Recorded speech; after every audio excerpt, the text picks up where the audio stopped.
পৃথিবী তার অ্যাক্সিসের সাপেক্ষে 23.5 ডিগ্রি হেলে থাকে, কিন্তু যদি এটা 23.5 ডিগ্রি থেকে বেশি বা কম হতো তাহলে কি হতো চলুন দেখি। সৌরজগতে প্রত্যেকটা গ্রহ কিছুটা হলেও হেলে থাকে, সেটা পৃথিবী হোক বা ইউরেনাস অথবা মঙ্গল গ্রহ। আর এইভাবে একদিকে হেলে থেকে আবর্তন করার ফলে আমরা বিভিন্ন ঋতু অনুভব করতে পারি।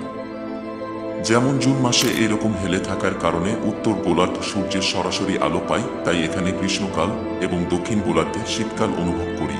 আর ডিসেম্বর মাসে দক্ষিণ গোলার্ধ কাছাকাছি থাকে, তাই সেখানে গ্রীষ্মকাল এবং উত্তর গোলার্ধতে শীতকাল অনুভব করি।